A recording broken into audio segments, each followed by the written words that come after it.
LadyChann. Fight.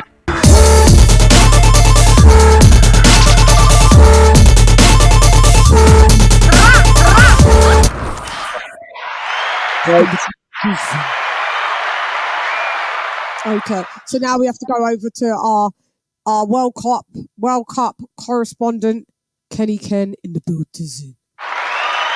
Let's go, Kenny Ken. Let me change the banner. Banner. Go ahead, Kenny Ken. One thing about the World Cup is that it's a competition we've been looking forward to for 4 weeks. I get my words out.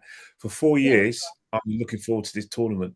But unfortunately, the British public, the Western public, thought it was a good idea to try and spoil it for everyone by talking about virtual singling, about the situation in Qatar, about human rights, about LGBT rights and everything. And my attitude is, you've known about this tournament for 12 years, yet you're trying to find a problem with the tournament in terms of the scheduling and the human rights record and LGBT. Well, I live in the United Kingdom. I'm from London. Now, we've got 2 news channels on satellite dedicated to what they call anti-woke, GB News and Talk News.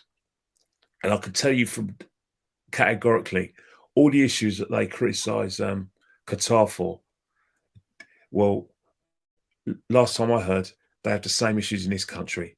Yes, it's undercurrent, but we have people talking about, we don't want LGBT issues thrown at us. We don't want to talk about transgender. We don't want to talk about non-binary issues in England, in Great Britain. Yet we've got the right to go to Qatar and criticise them. Nah, don't wash with me. All those people saying, "Oh, I don't want to." It's ridiculous to go to the World Cup. Yet you take all that money. Why don't you just not take the money, say you don't want to work there as part of the protest, or watch the World Cup from here? That's the thing. People are talking a really good game in order to get likes and tweets and, maybe get a few contracts, maybe seen as doing a bit for society. But the hypocrisy from people from around the West is unbelievable. Anyway, let's talk about the football. England won 6-2 against Iran in the same group as the USA.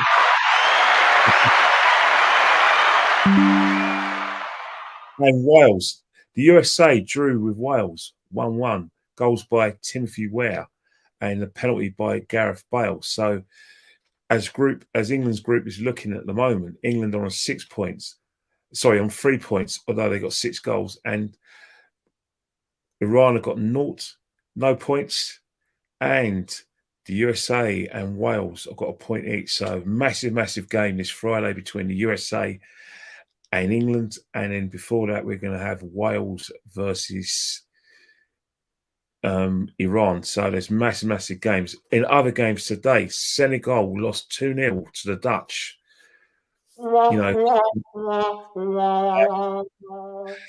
And in the other game yesterday, the opening ceremony, which wasn't shown on BBC for some reason. I don't know why. Did you see Morgan Freeman in that? That the opening was, I saw it. Yeah, you go ahead. BBC One decided not to show it. They decided to continue their coverage of the women's football, Chelsea versus Tottenham. So if you wanted to see the opening ceremony, you had to go into the iPlayer. Now, they're assuming that everyone's got Freeview or some sort of interactive television service. But normally where I come from, the opening ceremony is one of the most important things of any tournament, not just the World Cup, but the Olympic Games as well. So I just find it extraordinary that it didn't show it. But Qatar, the host nation, lost at home to Ecuador 2-0. And one of the features of that match was, as soon as the second goal went in for the Ecuador, the second half, there was a lot of empty seats. Qataris were upset that their national side didn't deliver. So that's probably one of the features we had today. And also, most importantly, the 7 nations were planning to wear a one love pendant for the captains. But at the 11th hour, FIFA says that anyone who wears any sort of political gestures like the one love, that captains are at risk of getting booked. So they're abandoning the idea in the 11th hour. So at the But what FIFA did is that they allowed the captains to wear an anti-discrimination armband. So that's the news so far, the World Cup. Hopefully, next time we speak next week, England and Wales will revert you then. Hopefully, we're going to talk about the football. But my message before we go is always remember one thing: the West have got a way of preaching to the Middle East about LGBT issues and also all sorts of discrimination. Well, me and you are from the UK and London area, Indeed. LadyChann. We got Indeed. King of Kings. We got AJ from the United States now. As we speak, yesterday in Palm Springs, an LGBT club, was attacked where a shooter went there and indiscriminately killed 5 people of LGBT status. So we're not out of the woods, in the West. We have our own issues with LGBT. We have our own issues with any forms of discrimination. And we could argue human rights records, if we go back to the 1960s in the United States, well, look what's happening in the Deep South, lynchings. That's human rights records. So we're not, although we know from experience, we can preach to other members of the world. Let's not forget that it's called the World Cup for a reason. It's not called the European and South American Cup. It's the World Cup, which means you've got to take the World Cup to the Americas one day, to Australia, and to the Middle East. And that's what I've got to say about the World Cup.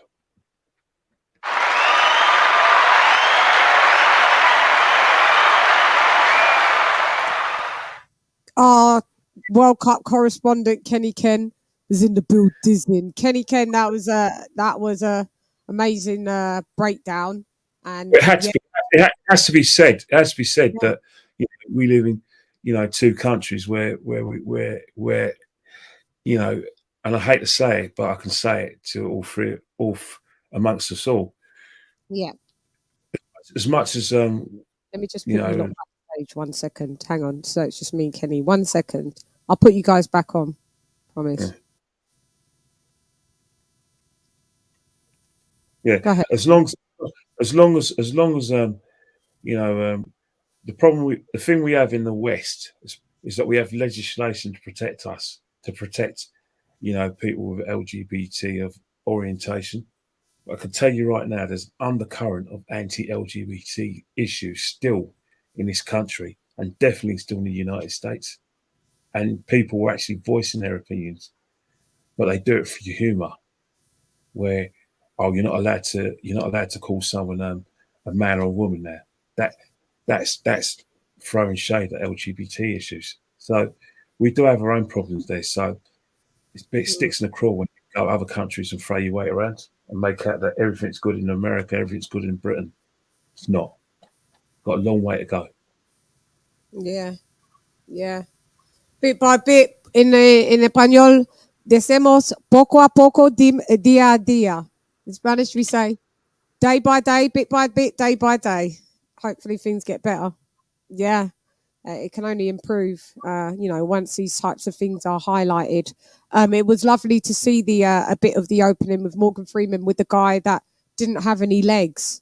Yeah, which was amazing. It was it was quite emotional, and just to see, East and the West. But I mean, there is a thing where they don't where England and is it England and Wales are not going to be wearing the One Love armbands then? And but basically FIFA have always had an edict, and so is UEFA in Europe, where they do not adhere or allow for political gestures.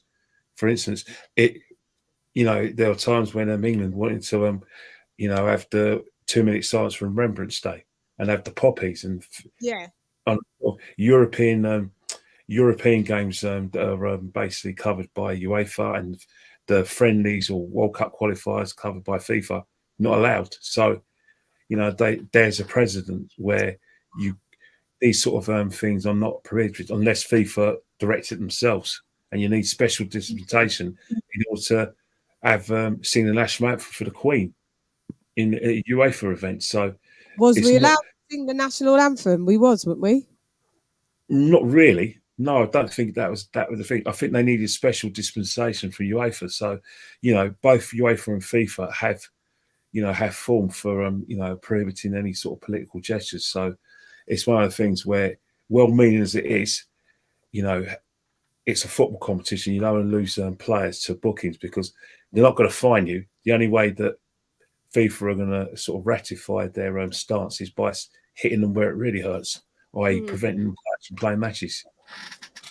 And also, if we go as well, the fact that they said they've banned alcohol, didn't they? It's a Muslim country. Yeah. If you're in Qatar, if I was in the United States for 2 weeks, I'm American and I'll adhere to your laws. If I went to Qatar for 2 weeks in a Muslim country and I want to find that alcohol, good luck to that, because normally I don't know much about economics, but whenever there's goods that are scarce, they do tend to cost a lot of money because they're rare. Alcohol's rare in a Muslim country. You may be guests in someone's country, and you may want to be like VIP guests, but your VIP status runs out after a few hours, maybe a few days. When you're there for a length of time, you do as you're told. And do you think it was a good idea to have the World Cup in Qatar? And because the fact is that for us, it's now in the winter. It feels so un-World Cup-ly to me. It does, but yeah, but if you have the World Cup in the summer, then you're going to have deaths on you. You're going to have strokes because they're going to be playing in degree heat, and heart attacks as well. So you have to think about the safety of the players. Because at the end of the day, you're right. You're going to have air-conditioned stadiums in the summer, but what about the training grounds? Are they going to be air-conditioned? That's going to be a situation in training where they got to be training as intensely for a match, like it's a match. So it's a danger. But then again, with the rest of the world have had 12 years to get used to this, and as usual, you only start complaining at the 11th hour when it begins to take effect. You come to terms with the decision that was made. You weren't complaining last year. What time is this 11th hour? Is it 11 o'clock or is it 11 a.m.? Because all I hear is about on the 11th hour they pulled out the fight. Yeah, but what I mean is that you weren't bothered when it was happened. You just went, oh yeah, and then when it became reality, and you realise, oh no, our Premiership season is going to be disrupted. We're going to play in the winter. Oh, I don't know. I don't like a Winter World Cup. That's when you complain. You have to prepare for the unprepared. Yeah. At the end of the day, the best team is still going to win the World Cup in 4 weeks' time. There'll be no excuses. You just have to wear it and just get used to the fact that if Saudi Arabia get the World Cup, Saudi Arabia may think this is a good idea, but I think Saudi Arabia are going to bow to the Europe and probably hold it in the summer as well. But let's remember one thing: it's the World Cup, which means it goes to all corners of the world. Yeah, you're right. Yeah. Right, you're right. It's not just us. Yeah, and shouts out to England so far, and I'd look forward to every time you come. You just do your Kenny Ken World Cup news updates. Well, it's better than talking about Arsenal. Yeah. For once, I'll probably let you start talking about them when we go back to Premiership football. And like for any Arsenal football, bless you. I've got Arsenal subscribers, Ken. No, I've got Arsenal subscribers. They all the time. Yeah, but our cousins on the panel, I've seen or heard no evidence from them that they're actually interested in football. Oh, but that doesn't matter. This is my show, and I'm from the. They're giving up their time, so I don't want to sort of like push them off the. Ken, no, don't you dare say that. This is a part of what we do. We love boxing, footy. We're from the UK. Our country is in the World Cup, and the numbers since you spoke, the numbers haven't dropped of people viewing, Ken. So everyone's still interested. Fair enough. Yeah, so I look at the numbers to see if that, and everyone's still interested, and we will do weekly updates for the World Cup via you because you keep me even in tune, and I look on your Instagram. So shouts out to you, and let them know where they can find you on Instagram for those breakdowns. And I will absolutely separate this and put this out as a separate clip as well for the update. Well, on my Instagram is at KennyKen1972. We have a lot of fun. I do talk about boxing occasionally. I'm going to be talking about boxing because of we've got a stat card, and I am going to be one of the few people in the United Kingdom who's going to admit to watching Derek Chisora and Tyson Fury have a kind of a mates rate heavyweight title fight, because that's what I call it, mates rates. Tyson Fury needs a fight. His good mates Derek Chisora needs the money. Let's get together and let's see who we can con the British public. And to be honest, they've done a good job of it. I ain't buying it. I'm not buying it. How much is it? How much is it on paper? Well, it's not anti-Joshua prices. Anti-Joshua prices are 20. No, it's about £19.99. Anti-Joshua prices are £25. Would I buy it? Would I buy it? I wouldn't mind watching it, but it's just maybe I might buy it. That's a Saturday takeaway. You know, £20 a Saturday takeaway. It's not the point that I can't. It's about not affording it. It's the point that I don't support that whole fight. So why should I? Do you know what I mean? I don't support it, so I don't really want to support it by paying for it. It could be tenner. I wouldn't pay for it. Could be a fiver. I hear, but Tyson Fury, like our good friend from Watford, Anthony Joshua, they are paid. If you want to watch them fight, then you have to pay for it. You know, if I pay for you, or go and watch them live, because that's the only way you're going to do it. You're never ever going to see Tyson Fury and Anthony Joshua in a free to air fight. It's not going to happen. They'll be forced to even. Yeah, Dillian White has to go back to basics, and if he kept on winning, they've got a world title. You wouldn't be seeing him on them. Yeah, he's pay-per-view. He's usually pay-per-view all the time. Yeah, you're right. Yeah. Well, I'll see how I feel closer to the day, because I only buy the pay-per-views on the day anyway. So I'll see. You know me, I'll probably just in the end say, just let me do it. Throw over 20. Derek might even get a punch in. Yeah, maybe I'll just go live and and just get everybody, do it for my British. You go live, you're gonna have to get pay-per-view. Yeah, I'll just do it. That's what I said. If I go live, I'll do it for the subscribers that like it, for the British camaraderie. I'll just for the sake of it, I can get it as a tax write-off anyway. I'll get my money back, really and truly, wouldn't I? So think of it that way. But go ahead. Sorry, I interject. You run a business, so you'll talk to someone who's always worked for someone. So I don't know about that sort of thing. I can get it as a tax write-off for part of my taxes of being self-employed. So it's a part of my business that I need to watch these fights, and these fights I need to be paid for. So then when the tax year comes back round in April, you get you get your rebates. I can sign off and look at all my accountant can look at all of what I've spent, even on hair, makeup for this show. I get it back. Electricity, half of my electric bills you get back. So I guess I'll just do it as a tax write-off, and I'll do it as a live, and then we will chime in on that anyway on the weekly wrap-up show. But we will be back next week with Kenny Ken, with our World Cup news correspondent on the weekly wrap-up show. Shouts out to you, Kenny Ken, and thank you again for coming through, and thank you for all the information. Shouts out to Kenny Ken in the building.